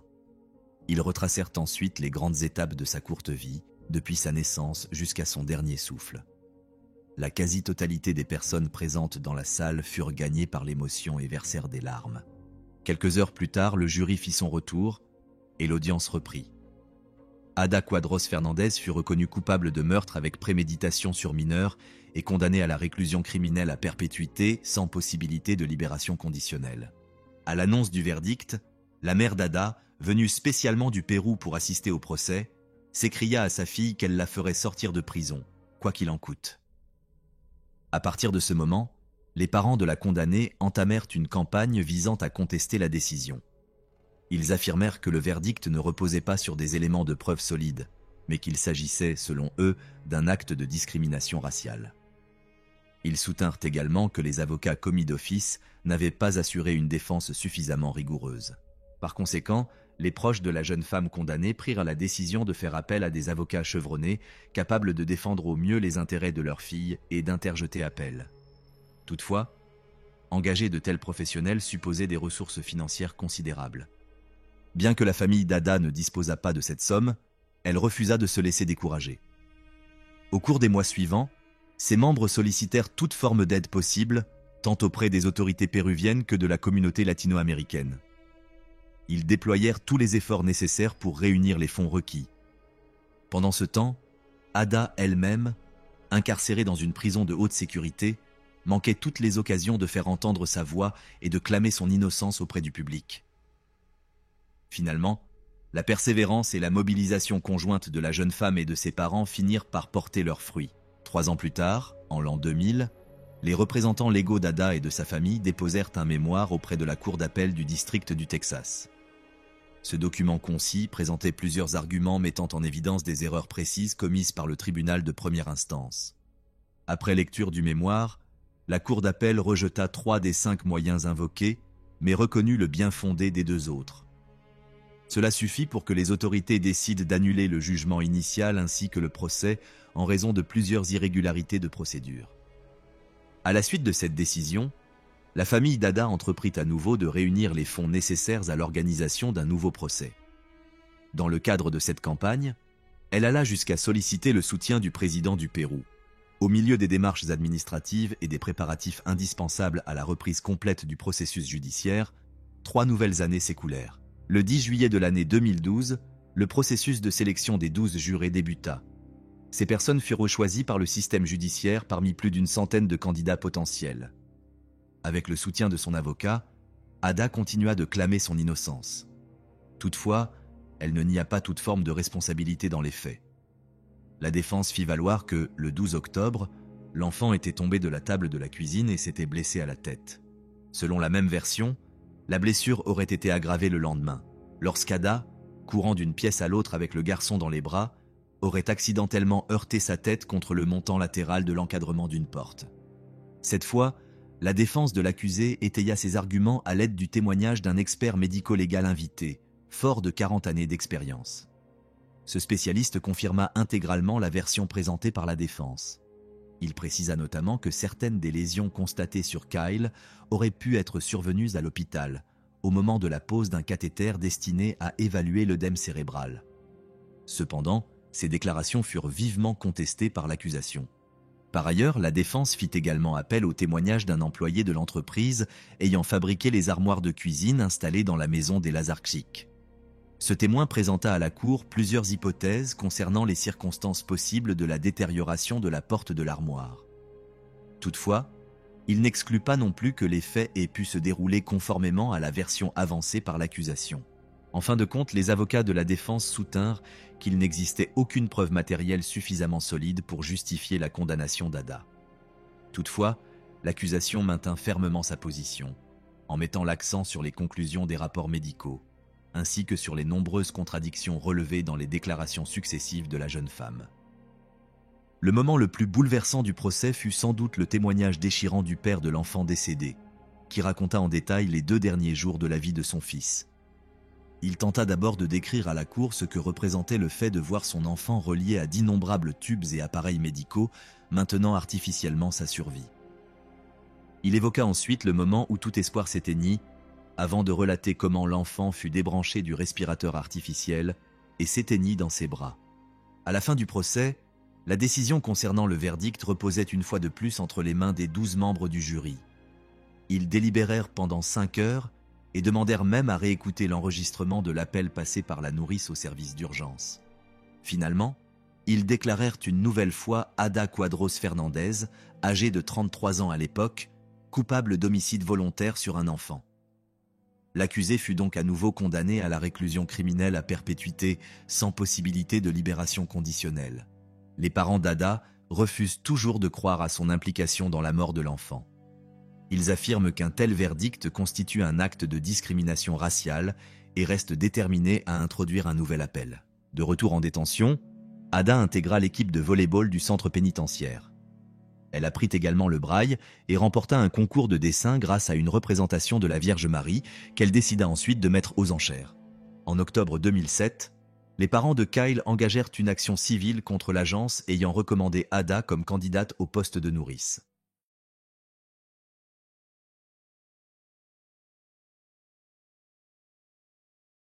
L'île de Jersey est située dans la Manche et fait partie des îles anglo-normandes. Elle s'étend sur 116 km² et compte plus de 100 000 habitants permanents. Bien que considérée comme une possession de la couronne britannique, l'île n'est pas considérée comme faisant partie du Royaume-Uni. Elle dispose également de son propre parlement et comprend plusieurs petites îles. Entre 1957 et 1971, la population locale a été terrorisée par un criminel surnommé la Bête de Jersey. En novembre 1957, une infirmière de 29 ans attendait un bus à l'arrêt de Saint-Hélier, la capitale de Jersey, lorsqu'elle a été attaquée par un homme portant un masque recouvrant entièrement son visage. Il lui a habilement passé une corde autour du cou, puis l'a traînée jusqu'au bord de la route et a abusé d'elle. La victime a subi des blessures assez graves, mais elle a réussi à survivre et à raconter ce qu'il s'est passé. Selon elle, l'agresseur avait un accent irlandais et une odeur de moisi caractéristique, mais elle n'a pas pu voir son visage. Après cela, il n'y a pas eu d'incident similaire jusqu'en mars 1958, lorsqu'une autre femme a été agressée à l'arrêt de bus où la première victime avait été attaquée. L'agresseur s'est approché d'elle par derrière, lui a passé une corde autour du cou et l'a traînée dans un champ. Plus tard dans l'année, en juillet, une autre femme a été attaquée et son corps torturé a été retrouvé près d'un arrêt de bus. En août 1959, un autre incident similaire s'est produit dans le sud-est de l'île, mais pas à un arrêt de bus cette fois-ci. On sait que la victime rentrait chez elle lorsqu'elle a été interceptée par un inconnu. C'est ce qui est arrivé à une autre femme en octobre de la même année dans la région de Saint-Martin. Cette fois-ci, la victime a réussi à se défendre contre son agresseur. Lorsqu'elle s'est rendue au poste de police pour signaler cet événement odieux, elle a fourni quelques détails importants qui pourraient permettre de retrouver son agresseur. D'après la description, l'agresseur est âgé de 30 à 40 ans et ne mesure pas plus de 170 cm. Il avait également un accent irlandais et une corde qu'il a utilisée pour tenter de la maîtriser. Les agents ont immédiatement fait le lien entre cette agression et les précédentes, et ont réalisé qu'elles avaient été commises par la même personne. Toutes les victimes qui ont survécu ont parlé de l'odeur forte émanant de l'agresseur, ainsi que de la brutalité avec laquelle il les avait maltraitées. C'est peut-être pour cette raison que les habitants l'ont surnommé la bête de l'île de Jersey. Au début de l'année 1960, une autre agression similaire a été enregistrée, mais elle n'a pas eu lieu dans la rue, elle s'est produite à la maison. De plus, l'enfant agressé dormait paisiblement dans sa chambre au moment des faits. L'agresseur est entré furtivement dans la maison, a passé une corde autour du cou de l'enfant et l'a maîtrisé ainsi. Il l'a ensuite emmené lentement à l'extérieur pour assouvir ses fantasmes dépravés. La deuxième agression a eu lieu au début du mois de mars. L'auteur s'est arrêté à côté d'une jeune fille qui marchait en direction d'un arrêt de bus et lui a proposé de la raccompagner chez elle. Pendant le court trajet, il s'est présenté comme médecin, ce qui a permis de gagner la confiance de sa victime. Néanmoins, la jeune fille a remarqué que l'homme était habillé de manière plutôt étrange. Elle a notamment été troublée par ses gants particuliers. Cependant, à cause de l'obscurité, elle ne pouvait pas voir son visage. À un moment donné, l'inconnu a quitté la route principale et a foncé dans un champ. Là, il a attaqué la victime et lui a bandé les yeux. Il l'a menacé de lui ôter la vie si elle ne satisfaisait pas sa demande. Les mains derrière la tête, il a traîné la jeune fille hors de la voiture et a commencé à l'agresser sexuellement. Il l'a ensuite remise dans la voiture. Cependant, il a manqué de vigilance et la jeune fille a réussi à se libérer et à prendre la fuite. La jeune fille s'est immédiatement mise à crier et, heureusement pour elle, 2 hommes qui circulaient en voiture ont arrêté leur véhicule et sont rapidement venus à son secours. Quelques jours plus tard, une nouvelle attaque a eu lieu. Une mère et sa fille vivaient dans un quartier relativement isolé et calme de Saint-Martin's, et il n'y avait littéralement aucun signe de trouble lorsque cet horrible incident s'est produit. La femme s'est réveillée vers minuit lorsque l'appareil a sonné au rez-de-chaussée de leur maison. Elle est descendue pour décrocher le combiné, mais n'a entendu qu'un léger déclic. Elle s'est ensuite recouchée et s'est endormie. Mais 1 heure plus tard, elle a été réveillée par un bruit étrange provenant de l'étage inférieur. Elle est descendue pour voir ce qui se passait. Mais à peine arrivée au rez-de-chaussée, la lumière s'est soudainement éteinte et elle a clairement entendu quelqu'un se déplacer dans le salon.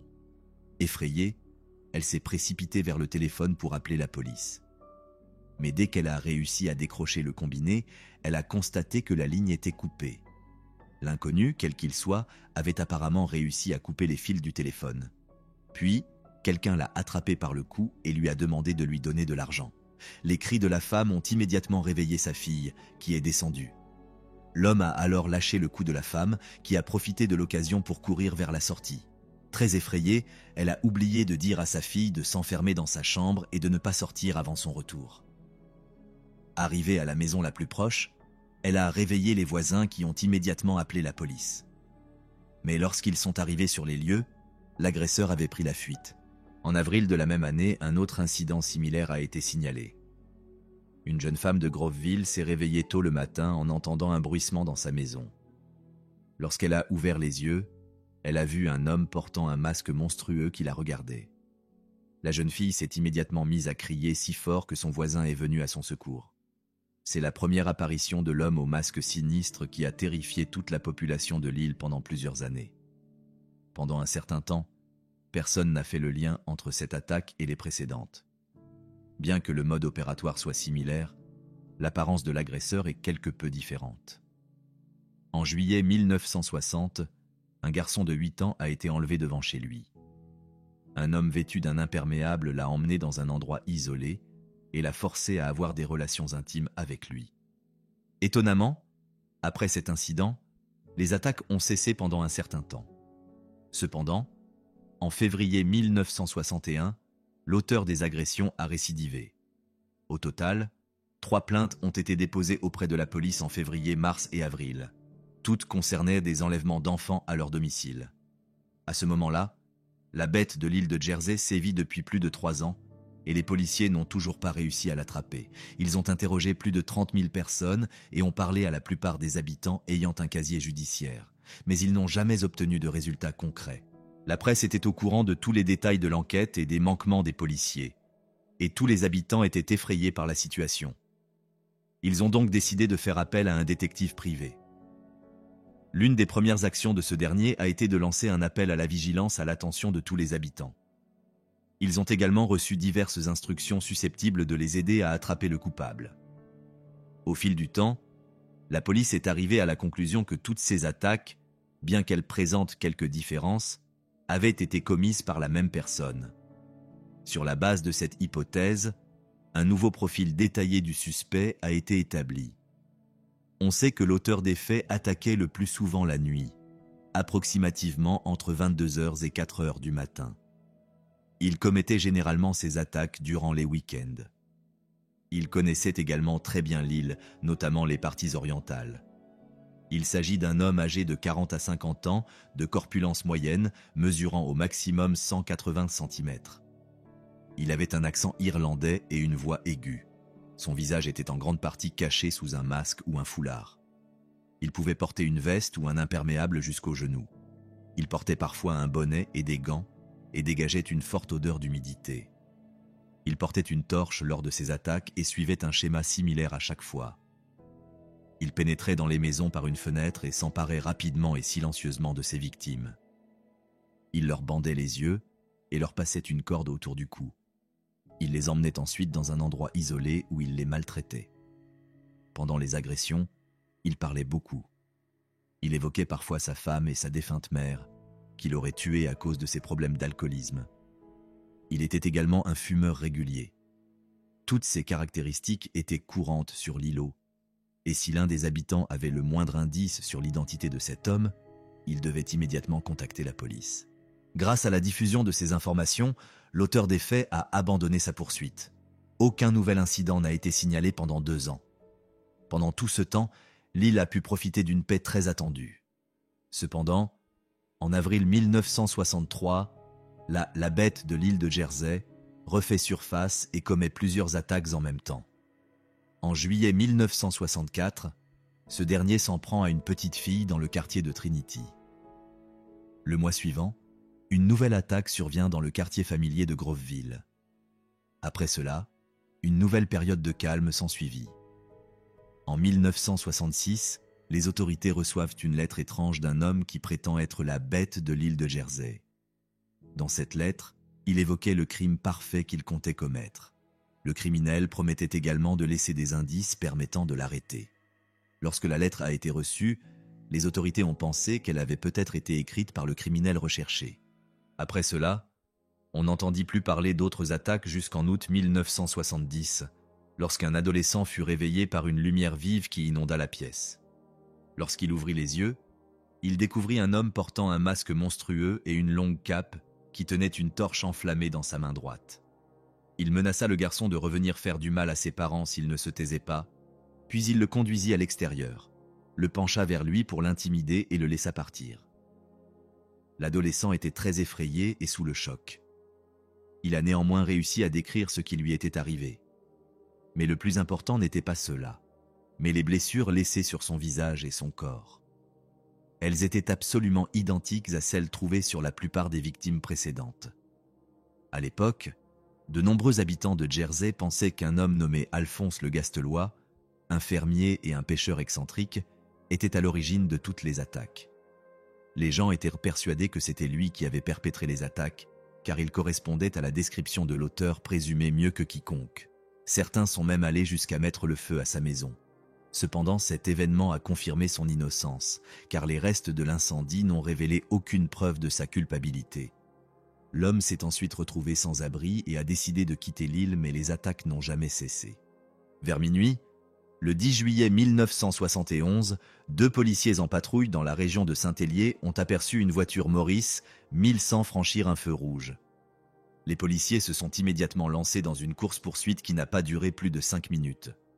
Au terme de celle-ci, le conducteur a sauté de la voiture et a tenté de prendre la fuite, mais l'un des agents l'a rattrapé. L'homme a ensuite été emmené au poste de police.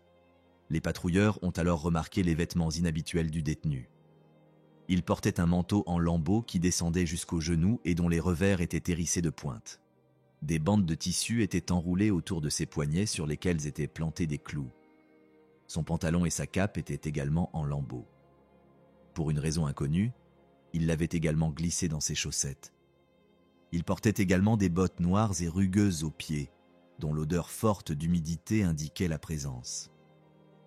La tenue de l'homme était déjà très étrange, mais lorsqu'il sortit les poches de sa cape, l'étrangeté devint encore plus manifeste.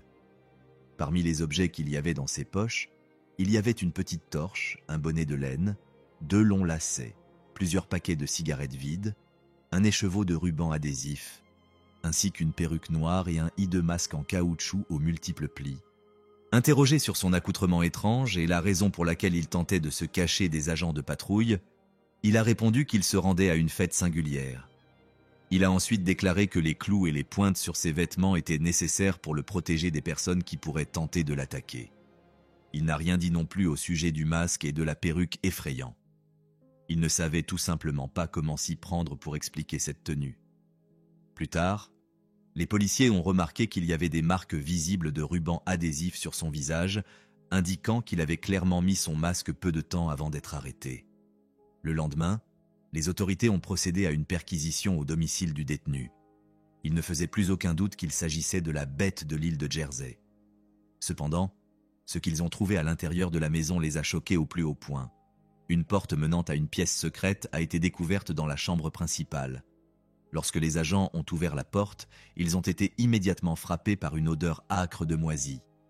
À l'intérieur de la pièce se trouvaient plusieurs vêtements, dont un vieux manteau beige, ainsi que des perruques et des faux sourcils.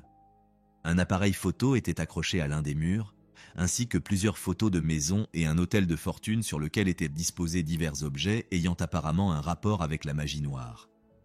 On y trouvait également un certain nombre de livres et de manuscrits consacrés à des rituels occultes. Au terme des recherches, les autorités ont officiellement annoncé l'arrestation de la bête de l'île de Jersey. Il faut dire que la plupart des habitants ont été choqués d'apprendre qu'il s'agissait d'Edward Pesnell, un homme que tout le monde dans le quartier croyait inoffensif. Il était originaire de l'île de Jersey et issu d'une famille aisée. Il avait 46 ans au moment de son arrestation. Edward était en effet un entrepreneur en bâtiment bien connu, directement impliqué dans un grand nombre de projets de construction dans toute l'île. Il était également marié à Joan Pesnell. Ils se sont mariés en 1959, mais leur mariage n'a pas été épanoui. Ils n'ont jamais été très proches, et c'est seulement après la naissance de leur fille qu'ils ont commencé à vivre comme mari et femme. Auparavant, Joan dirigeait un petit orphelinat, où elle a rencontré Edward. Les enfants de l'orphelinat le connaissaient comme un homme qui avait toujours des bonbons et des cadeaux. Il se déguisait en Père Noël chaque année pour leur offrir des cadeaux. Il a toujours semblé être un homme gentil et correct. Son seul acte controversé connu est peut-être le vol de provisions pendant la Seconde Guerre mondiale. Il a même été condamné à 1 mois de prison pour cela. Mais un jour, tout a changé. Il avait construit une petite extension à la maison avec un bureau et un salon. Le soir, il allait souvent pêcher et personne ne remarquait rien d'étrange dans son comportement. Même son épouse, Joan, pensait que c'était un homme normal qui n'avait tout simplement pas envie d'avoir des relations intimes avec elle. Le procès d'Edward Pesnell, accusé de 13 chefs d'abus sur des victimes de tous âges, s'est tenu peu de temps après son arrestation. Bien que plus d'une centaine de personnes l'aient collectivement désigné comme leur agresseur, sa culpabilité n'a pu être prouvée que dans 6 cas. Selon le tribunal, celui que l'on appelle la bête de l'île de Jersey n'a jamais tué personne, bien qu'il ait été considéré comme suspect dans plusieurs meurtres. Sa principale motivation était sa foi alternative. C'est du moins ce que l'on peut déduire compte tenu de son obsession pour la magie noire. Pesnel lui-même n'a pas pu expliquer ce qui l'a poussé à commettre autant d'actes criminels. Il n'a donné que des réponses évasives, dépourvues de sens, et a la plupart du temps parlé de rituels ésotériques en tout genre. Chaque fois qu'on a essayé de l'accuser d'une quelconque agression, Edward a simplement répondu que la police devait d'abord prouver sa culpabilité. Au cours du procès, il est apparu non seulement à quel point Edward Pesnel était rusé, mais aussi combien ses attaques étaient planifiées. De nombreux éléments de preuve recueillis sur les scènes de crime indiquent qu'il choisissait chacune de ses victimes à l'avance. Parfois, il le faisait bien avant l'attentat. Ce fait explique comment il savait avec certitude dans quelle chambre se rendre et comment ne pas déranger les autres membres de la famille des victimes.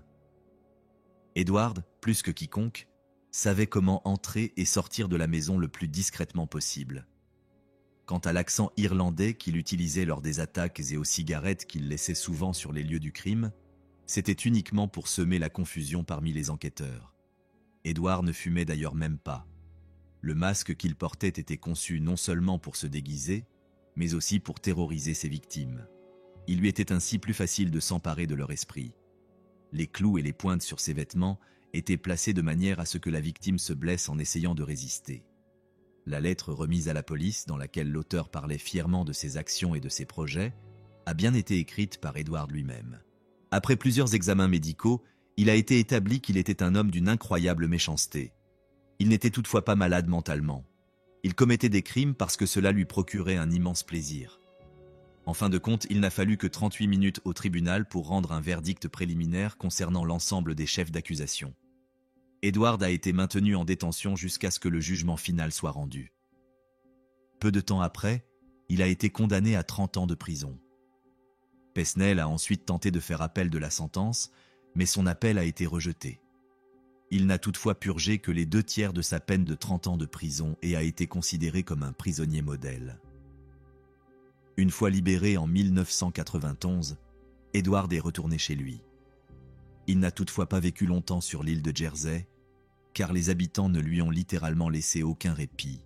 Il n'a finalement pas eu d'autre choix que de s'installer sur une île voisine, où il est mort d'une crise cardiaque en 1994, soit 3 ans seulement après sa libération. L'affaire Edward Pesnel figure sans aucun doute parmi les plus étranges et effrayantes de l'histoire. Il a terrorisé la population d'une île entière pendant des années. Cette affaire laisse pantois tous ceux qui pensaient qu'Edward était un homme bon. Elle prouve une fois de plus que les gens ne sont pas toujours ceux qu'ils prétendent être.